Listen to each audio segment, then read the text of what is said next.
മനുഷ്യൻ കാണിക്കുന്ന ആർത്തിക്കും അഹങ്കാരത്തിനും ഒക്കെ ഒരു വിലയുമില്ലെന്ന് നമ്മളെ മനസ്സിലാക്കി തരുന്നൊരു സ്ഥലമാണ് ഈ കാശിയുടെ തീരം. ഇവർ രണ്ടുപേരെയും ദഹിപ്പിച്ചത് ഈ ഗംഗയുടെ തീരത്താണ്. പെട്ടെന്ന് ഞാൻ തിരിഞ്ഞു നോക്കുമ്പോൾ ഈ പയ്യനെ കാണുന്നില്ല. ഹായ്, എല്ലാവർക്കും എൻ്റെ ഹൃദയം നിറഞ്ഞ ക്രിസ്മസ് പുതുവത്സര ആശംസകൾ. നമ്മൾ കഴിഞ്ഞ വീഡിയോയിൽ എത്തി നിൽക്കുന്നത് ബനാറസിലാണ്. ബനാറസ് എന്ന് പറയുമ്പോൾ കുട്ടിക്കാലം മുതലേ നമ്മൾ കേൾക്കാറുള്ളൊരു പേര് കാശി എന്നാണ്. ഒരുപക്ഷെ പലർക്കും ഇത് തമ്മിൽ രണ്ട് സ്ഥലമാണെന്നൊക്കെ ചിന്തിക്കുന്നുണ്ടാവാം. ബനാറസ്, കാശി, വാരണാസി ഇതെല്ലാം ഒന്ന് തന്നെയാണ്. രാവിലെ എഴുന്നേറ്റു എൻ്റെ അണ്ണനുമായിട്ട് ഞങ്ങൾ ആഹാരം കഴിക്കാനായിട്ട് പുറത്തോട്ടിറങ്ങി. അവിടെ നല്ല വെജിറ്റേറിയൻ ഫുഡ് കിട്ടും.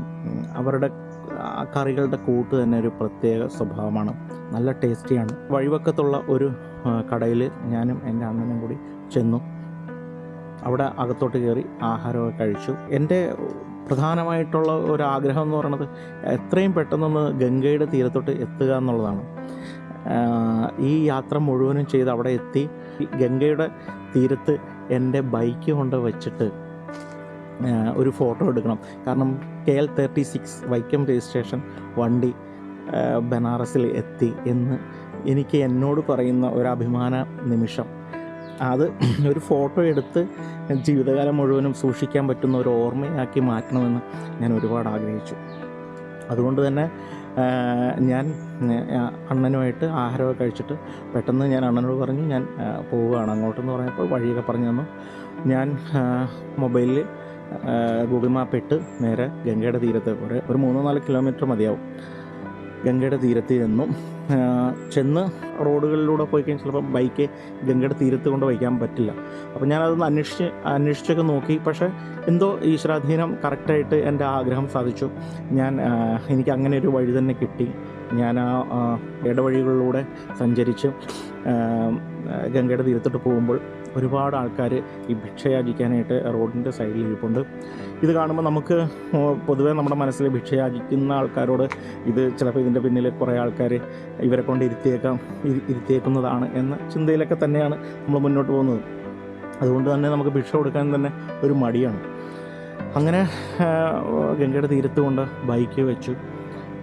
ഞാൻ ആദ്യം തന്നെ ഒരു വീഡിയോ എടുത്ത് അത് इंस्टाग्राम पोस्ट प्रेम तो गंगा मैया की जय, बाबा विश्वनाथ की जय, माता अन्नपूर्णा की जय, राम विष्णु भगवान की जय, नमः पार्वती पदे हर हर महादेव।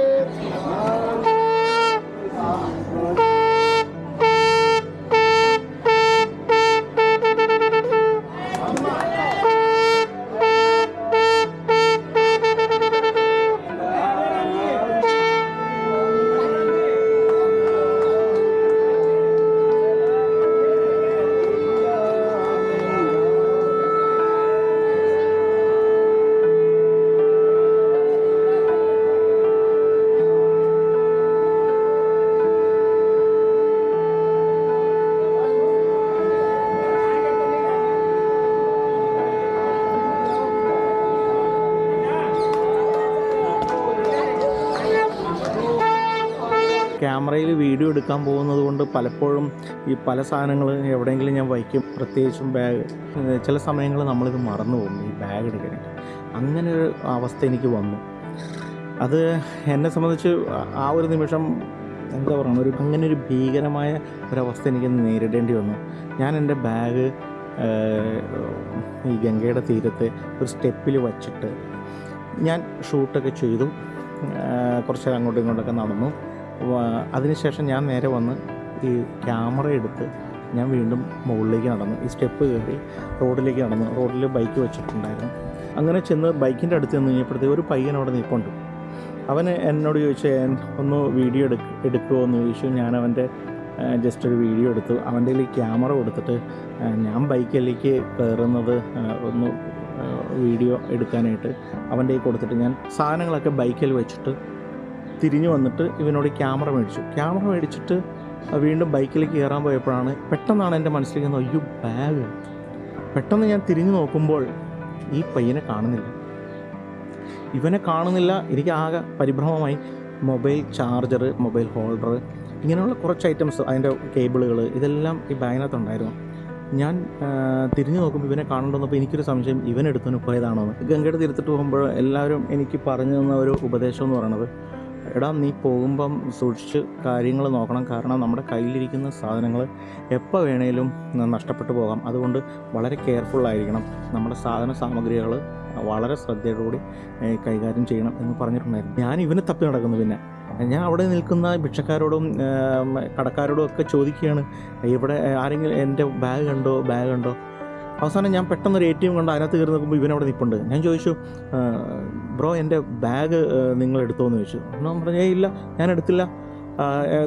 ഉടനെ അവൻ പറഞ്ഞാൽ നിങ്ങൾ വരുന്ന സമയത്ത് ആ ബാഗ് കണ്ടില്ലായിരുന്നല്ലോ എന്ന് പറയാം. അപ്പോൾ എനിക്കൊരു സംശയം, ഞാൻ എവിടെയോ ബാഗ് വച്ചിട്ടുണ്ടോ എന്ന്. ഞാൻ പെട്ടെന്ന് ഓടി ഈ സ്റ്റെപ്പൊക്കെ ഇറങ്ങി ചെന്ന് നോക്കുമ്പോൾ ആ ബാഗ് ഞാൻ വച്ചെടുത്ത് തന്നെ ഇരിക്കുന്നു. ഈ ബാഗ് എടുത്ത് എൻ്റെ പൊന്നെ, അത് കിട്ടിയപ്പോൾ ഉണ്ടാകുന്നൊരു നിർവൃതി ഭീകരമായിരുന്നു. മുന്നോട്ട് വരുമ്പം താടിയൊക്കെ നീട്ടി വളർത്തിയ ഒരു സന്യാസിയെ പോലെയുള്ളൊരു മനുഷ്യൻ എന്നോട് പറയുകയാണ്, നിങ്ങളുടെ ഭാഗ്യം കൊണ്ട്, ഹിന്ദിയിലാണ് പറഞ്ഞത്, നിങ്ങൾക്ക് ഭാഗ്യം കൊണ്ട് മാത്രമാണ് ആ ബാഗ് കിട്ടിയതെന്ന്, ഇല്ലെങ്കിൽ അത് ഒരിക്കലും കിട്ടില്ല എന്നായിരുന്നു അദ്ദേഹം പറഞ്ഞത്. ദൈവമേ നന്ദി എന്ന് ദൈവത്തോട് ഒരുപാട് നന്ദി പറഞ്ഞിട്ട് ഞാൻ നേരെ പോയി. പിന്നെ എൻ്റെ അടുത്ത ലക്ഷ്യം എന്ന് പറയുന്നത് അച്ഛൻ താമസിച്ച സ്ഥലത്തോട്ട് പോകുക എന്നുള്ളതായിരുന്നു. ഒരു 2 ഭിത്തികളുടെ ഇടയിലൂടെ ഒരു ചെറിയ വഴിയുണ്ട്, ഷോർട്ട് കട്ടുണ്ട് അകത്തോട്ട് കയറാനായിട്ട്. ആ വഴിയിലൂടെ ഞാൻ അകത്തോട്ട് കയറി ചെല്ലുമ്പോൾ എനിക്ക് അച്ഛൻ താമസിക്കുന്ന സ്ഥലത്തിൻ്റെ ചിന്തകൾ വരുമ്പം ഉണ്ടാകുന്ന ഒരു സ്മെല്ല്, ഒരു എന്താ പറയുക, ഒരു ഫീല്, ഇതെല്ലാം അതേപോലെ കിട്ടുന്ന ഒരു നിമിഷമായിരുന്നു എനിക്ക്. ഞാൻ ആ ഗലിയിലൂടെ, ആ ഇടവഴിയിലൂടെ ഞാൻ അകത്തോട്ട് കയറി ചെന്നു. ഗേറ്റ് തുറന്നു. ആ അച്ഛൻ താമസിക്കുന്ന ആ സ്ഥലത്താണ് ബനാർ സാരികളൊക്കെ ഉണ്ടാക്കുന്ന ചെറിയ യൂണിറ്റുകളൊക്കെ അതിൻ്റെ സൈഡുകളിലായിട്ടുണ്ട്. പിന്നെ ഈ ഒരു സ്റ്റെയർ കേസ് ഉണ്ട്. ഫസ്റ്റ് ഫ്ലോറിലാണ് അച്ഛൻ താമസിക്കുന്നത്. ആ ഫസ്റ്റ് ഫ്ലോറിൽ ഞാൻ കയറുമ്പോൾ 2001 കാലഘട്ടത്തിൽ ചെല്ലുമ്പോൾ ഉണ്ടാകുന്ന, പ്രത്യേകിച്ച് നോർത്ത് ഇന്ത്യയിലേക്ക് ചെല്ലുമ്പോൾ ഇവർ എല്ലാ സ്ഥലത്തും ഇങ്ങനെ മുറുക്കി തുപ്പി വയ്ക്കും. ഇപ്പം അതില്ല. മോദിജി വന്നതോടുകൂടി കുറേ വ്യത്യാസം വന്നു, വൃത്തി വന്നു എന്ന് വേണം പറയാനായിട്ട്. നല്ലപോലെ പെയിൻ്റ് അടിച്ച് ഇട്ടിരിക്കുകയാണ് ഈ സ്റ്റെയർ കേസ്. അച്ഛൻ്റെ മുറി കണ്ടു, അച്ഛൻ്റെ ഫ്രണ്ട്സ് താമസിക്കുന്ന മുറി, ഇതൊക്കെ തൊട്ടടുത്ത് തന്നെ ഉണ്ട്. അവിടെയൊക്കെ ചെന്ന് ജസ്റ്റ് നോക്കി. ഞാൻ എൻ്റെ അച്ഛൻ താമസിക്കുന്ന മുറിയിൽ ചെന്ന് ഞാൻ കൊട്ടി വിളിച്ചു. ഒരു കുട്ടിയും അമ്മയും ഇറങ്ങി വന്നു. എന്താണെന്ന് ചോദിച്ചു.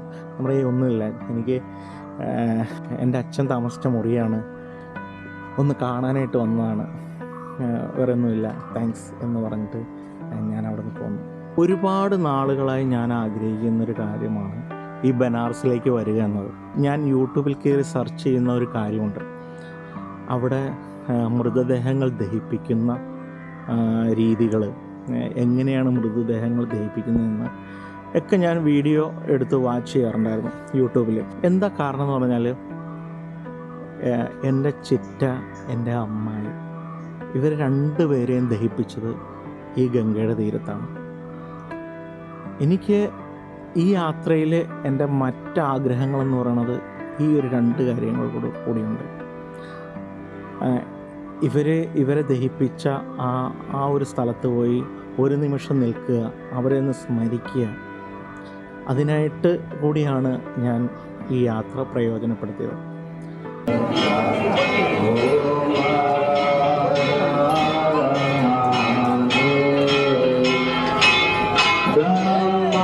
മനുഷ്യന് ഒരു വിലയുമില്ല, അല്ലെങ്കിൽ മനുഷ്യൻ കാണിക്കുന്ന ആർത്തിക്കും അഹങ്കാരത്തിനും ഒക്കെ ഒരു വിലയുമില്ലെന്ന് നമ്മളെ മനസ്സിലാക്കി തരുന്നൊരു സ്ഥലമാണ് ഈ കാശിയുടെ തീരം.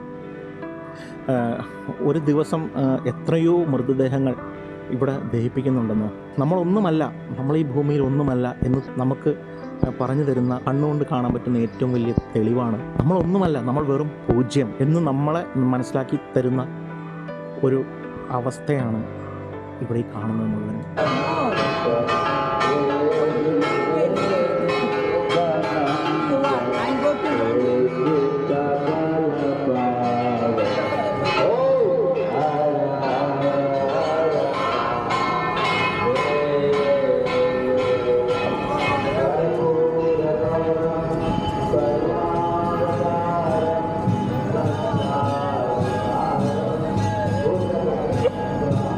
से भी रास्ता है, इधर से भी। हाँ हाँ